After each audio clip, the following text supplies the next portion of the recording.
जय बाबा सिद्ध गौरियानाथ जी। जय बाबा सुरगल देव जी। जम्मू में बाबा सिद्ध गौरियानाथ जी का प्रसिद्ध और प्राचीन मंदिर है जो कि सांबा जिले के स्वाखा नामक स्थान पर स्थित है। मंदिर के बाहर आपको प्रसाद की बहुत सी दुकानें मिल जाएंगी। यहाँ से आप अपनी इच्छा अनुसार प्रसाद ले सकते हैं। तो आइए चलते हैं मंदिर के अंदर और दर्शन करते हैं। जय बाबा सिद्ध गौरियानाथ जी।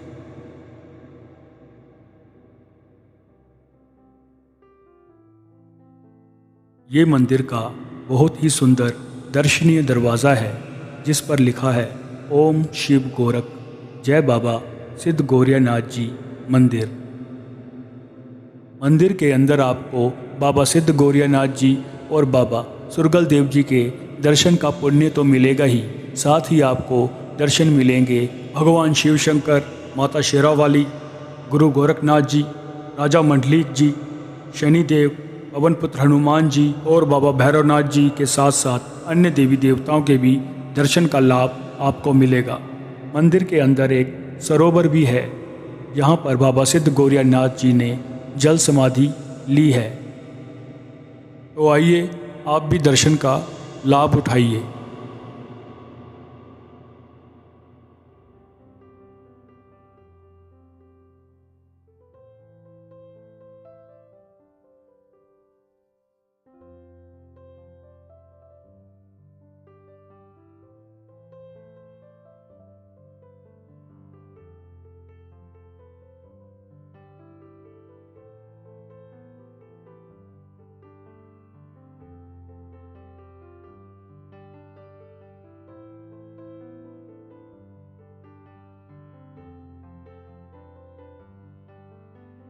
जय माता दी, जय माँ शेरावाली।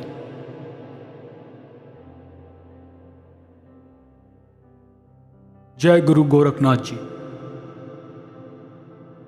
जय राजा मंडलिक जी, जय कालीवीर जी।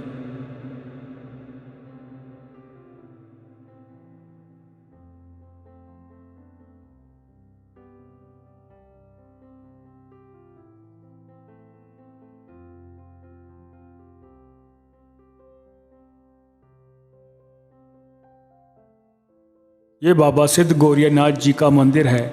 यहाँ पर बाबा सिद्ध गौरियानाथ जी ने जल समाधि ली है। ये बाबा सिद्ध गौरियानाथ जी का सरोवर है। मान्यता है इसमें स्नान करने से शारीरिक रोग कष्ट कट जाते हैं। स्वाखा के पवित्र सरोवर में दूर दूर से लोग डुबकी लगाने आते हैं। बाबा सिद्ध गौरियानाथ जी के साथ बाबा सुरगल देव जी का भी मंदिर है। बाबा सिद्ध गौरियानाथ जी और बाबा सुरगल देव जी धर्म के भाई हैं। गुरु गोरखनाथ जी के कहने पर बाबा सुरगल स्वाखा में बाबा सिद्ध गौरियानाथ जी के पास आए और फिर दोनों ने एक साथ 12 साल तक जप तप किया। इसीलिए जहाँ भी बाबा जी का स्थान बनता है दोनों एक साथ ही रहते हैं। तो आइए जानते हैं बाबा सिद्ध गौरियानाथ जी गुरु गोरखनाथ के शिष्य कैसे बने। बाबा सिद्ध गौरियानाथ जी पहले एक राजा थे। जब राजा ने गुरु गोरखनाथ जी का आध्यात्मिक चेहरा देखा तो वह अपने घुटनों पर बैठ गए और साधु के पैर छू लिए और उनके साथ जाने की अनुमति देने की प्रार्थना की।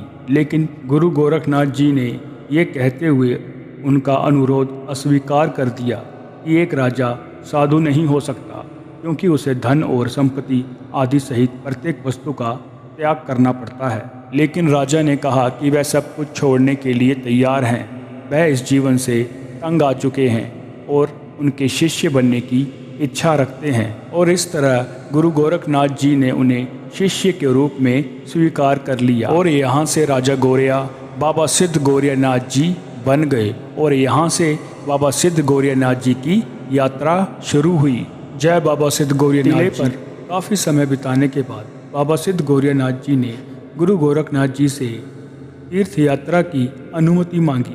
गुरु जी ने अनुमति दे दी और कहा, बेटा तुम किसी को कुदृष्टि से नहीं देखना। अपनों से बड़ों को माता पिता और छोटों को भाई बहन समझना। इस दुनिया में बहुत मोह माया है। अपनी फकीरी को दाग नहीं लगने देना। यही नाथ संप्रदाय के नियम हैं। कहते हैं बाबा सिद्ध गौरिया जी धरती के नीचे से तीर्थ यात्रा करते करते गांव सलेट जम्मू पहुंच गए। उन्होंने एक कुएं पर अलख जगाई। उस कुएं पर 3 औरतें पानी भरने आईं और चर्चा करने लगी कि इस कुएं में से ये योगी कैसे प्रकट हो गए। बाबा सिद्ध गौरीनाथ जी ने उनसे पानी लेकर पिया और स्वाखे का रास्ता पूछा। चलते चलते बाबा सिद्ध गौरीनाथ जी स्वाखे आ पहुँचे। बाबा सिद्ध गौरीनाथ जी ने वहाँ पर कुछ नवयुवकों को देखा और उनके पास जाकर दूध पीने की इच्छा व्यक्त की।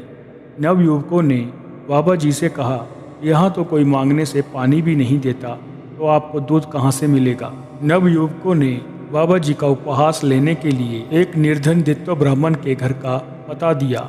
नवयुवकों ने झूठ मूठ कह दिया कि दित्तो ब्राह्मण के पास बहुत सारी गायें हैं, तुम्हें वहाँ दूध जरूर मिल जाएगा। युवकों ने एक सूखे वृक्ष का पत्ता दिया और कहा, उस वृक्ष के नीचे दित्तो ब्राह्मण की कुटिया है। कहानी को आगे बढ़ाने से पहले आपको बता दें, ये बाबा सुरकल देव जी का मंदिर है। बाबा सिद्ध गौरिया जी ने कुटिया के पास पहुंचकर अलख जगाई। कुटिया के अंदर माई मथुरा भिक्षा देने के लिए अनाज ढूंढने लगी।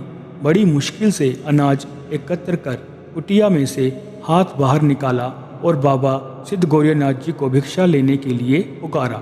बाबा जी बोले, माई मैं अंदर से भिक्षा नहीं लूँगा, बाहर आकर भिक्षा दो। मथुरा माई बोली, बाबा जी मैं नग्न हूँ, मेरी देह पर कोई वस्त्र नहीं है। हमारे पास एक ही वस्त्र है। दिन में मेरे पति देव उस वस्त्र में भिक्षा मांगते हैं और घर वापस आने पर उस वस्त्र को पहनकर मैं घर में कामकाज करती हूँ। माई की बात सुनकर बाबा जी ने 1.25 गज का कपड़ा अंदर फेंका और कहा, इसे लपेट लो।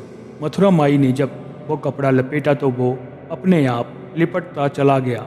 मथुरा माई बहुत खुश हुई। अब वह भिक्षा लेकर कुटिया से बाहर आई। भिक्षा देखकर सिद्ध गौरिया जी बोले, ये भिक्षा मेरे किसी काम की नहीं है, मुझे दूध पिलाओ। मथुरा माई बोली, बाबा जी हमारे घर गाय नहीं है, दूध कैसे पिलाऊं। बाबा जी के कहने पर माई मथुरा घर घर दूध मांगने गई, लेकिन किसी ने भी दूध नहीं दिया। निराश मथुरा माई घर वापस आकर रोने लगी तो एकाएक माई के वक्ष स्थल से पवित्र दूध की धाराएं फूटने लगी। माई ने दूध से बर्तन भरा और बाबा को अर्पण किया। बाबा ने एक बच्चे की तरह वह दूध पिया और वह तृप्त हो गए। बाबा जी ने माई से पूछा, ये दूध किसका था। माई बोली, बाबा जी आप तो दिव्य दृष्टि रखते हैं और सब जानते हैं कि ये दूध किसका है। बाबा जी ने मथुरा माई को प्रणाम किया और कहा, आज से तुम मेरी माता हो। मथुरा माई खुशी से झूम उठी और उन्हें अपना आशीर्वाद दिया और बाबा सिद्ध गौरीनाथ जी स्वाखे में रहकर लोगों के दुख दर्द दूर करने लगे। काफ़ी समय बीत जाने के बाद गुरु गोरखनाथ जी ने कपला पीर को स्वाखे भेजा और जब कपला पीर वापस नहीं आए, गुरु गोरखनाथ जी बहुत क्रोधित हुए और उन्होंने फिर बाबा भैरवनाथ जी से कहा, तुम कपला पीर से अधिक शक्तिशाली हो, तुम जाओ और गौरिया को वापस लेकर आओ, मैं उसको यहाँ पर दंडित करूँगा। बाबा भैरवनाथ किले से चले और सिद्ध स्वाखा आ पहुँचे। बाबा सिद्ध गौरिया जी ने जब बाबा भैरवनाथ जी को देखा तो वो बहुत प्रसन्न हुए। तब भैरवनाथ जी ने बाबा सिद्ध गौरिया जी से कहा कि गुरु जी ने आपको टीला वापस बुलाया है। बाबा सिद्ध गौरिया जी ने उन्हें कहा, कोई बात नहीं, आप बहुत दूर से आए हो, पहले आप विश्राम करें, हम कल चलेंगे। और फिर सिद्ध गौरिया जी ने बाबा भैरवनाथ जी का बड़ा सत्कार किया, उन्हें गौ माता का दूध पिलाया और संतुष्ट किया। बाबा भैरवनाथ जी ने जब उन्हें माता पिता रूपी मथुरा माई और दित्तो ब्राह्मण की सेवा करते देखा तो भैरवनाथ जी बहुत प्रसन्न हुए और सोचने लगे, कपला पीर ने तो गुरु जी से झूठ कहा था कि सिद्ध गौरिया ने घर बसा लिया है, पर ऐसा नहीं है। यहाँ पर तो बाबा जी पूरे स्वाखा गांव के लोगों के दुख दर्द दूर कर रहे हैं और गांव वाले भी बाबा जी का काफ़ी सत्कार करते हैं। फिर दूसरे दिन जब बाबा सिद्ध गौरिया जी ने भैरवनाथ जी से टीले के लिए चलने को कहा तो भैरवनाथ जी बोले, आप तो बहुत ही उत्तम कार्य कर रहे हो। कपला पीर ने तो गुरु जी से कुछ और ही कहा था। तब भैरवनाथ जी ने बाबा सिद्ध गौरिया जी से कहा, मैं वापस नहीं जाना चाहता, आप मुझे भी अपने पास ही रख लें, मैं आपके इस कार्य में आपका साथ देना चाहता हूँ। और फिर इस तरह भैरवनाथ जी भी वहीं रहने लगे और बाबा जी के साथ मिलकर लोगों के दुख दर्द दूर करने लगे। गुरु गोरखनाथ जी सोचने लगे कि स्वाखा कैसा शहर है, जो भी वहाँ जाता है वहीं का हो जाता है। गुरु गोरखनाथ जी ने निर्णय लिया कि अब मुझे खुद ही वहाँ जाकर देखना चाहिए।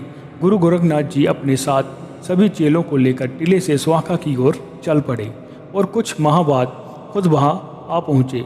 जब उन्होंने वहाँ आकर देखा कि सिद्ध गौरिया ने कोई नाथ संप्रदाय का उल्लंघन नहीं किया, बल्कि वो तो गांव वालों में नाथ संप्रदाय का प्रचार कर रहे हैं और उनके दुख दर्द को दूर कर रहे हैं। गोरखनाथ जी सिद्ध गौरिया जी की धर्म की माता मथुरा और पिता दित्तो ब्राह्मण से भी मिले। मिलने के बाद बाबा सिद्ध गौरिया जी गुरु जी से बोले, गुरु जी अब समय आ गया है कि मैं इस लीला को ख़त्म कर दूं और मैं चाहता हूं कि आप अपने हाथों से मुझे यहाँ समाधि दें। गुरु गोरखनाथ जी बाबा सिद्ध गौरिया जी की गुरु भक्ति देखकर बहुत खुश हुए, उन्हें आशीर्वाद दिया और कहा, जा बेटा, तेरे जैसा चेला मेरा कोई और नहीं होगा। एक दिन ऐसा समय आएगा कि तेरी इस नगर स्वाखा में जय जयकार होगी। हर वर्ष तेरा नगर स्वाखा में मेला लगा करेगा। दूर दूर से लोग यहाँ आएंगे और यहाँ के लोग तुझे कुल देवता मानेंगे। लोगों के घर घर में तुम्हारा स्थान होगा। ये सब होने के बाद बाबा सिद्ध गौरिया जी ने अपने गुरु जी को प्रणाम किया और सभी गांव वालों को एक जगह बुला लिया। बाबा जी ने माता मथुरा और दित्तो ब्राह्मण से कहा, मैं अब जीवित समाधि लूँगा। इतने में बाबा जी के माता पिता बोले, बेटा, तुमने हमें नया जीवन दिया है और अब तुम खुद समाधि ले रहे हो। तुम्हारे बिना ये जीवन किस काम का? तुम पहले हमें समाधि दो और फिर खुद समाधि लेना। बाबा सिद्ध गौरिया जी ने अपने माता पिता और उनके एक बेटे को भी सरोवर के किनारे ले जाकर उनके सिर पर हाथ रखा और उन्हें समाधि दी। बाबा सिद्ध गौरिया जी ने अपने गुरु गोरखनाथ जी के चरण छुए और सरोवर में बीच में जाकर बैठ गए। गुरु गोरखनाथ जी ने उनकी पीठ पर हाथ रखा और सिद्ध गौरिया जी वहीं समा गए और समाधि ले ली। और इस तरह गुरु गोरखनाथ जी ने बाबा सिद्ध गौरिया जी को स्वाखा के बीच में समाधि दी और उनके साथ भैरव बाबा जी ने भी वहीं समाधि लेने की इच्छा व्यक्त की। इसी कारण बाबा सिद्ध गौरियानाथ जी के साथ बाबा भैरवनाथ भी चलते हैं। बाबा सुरगल जी ने भी गुरु गोरखनाथ जी के कहने पर स्वाखा जाकर बाबा सिद्ध गौरिया जी के साथ 12 साल तक जप तप किया।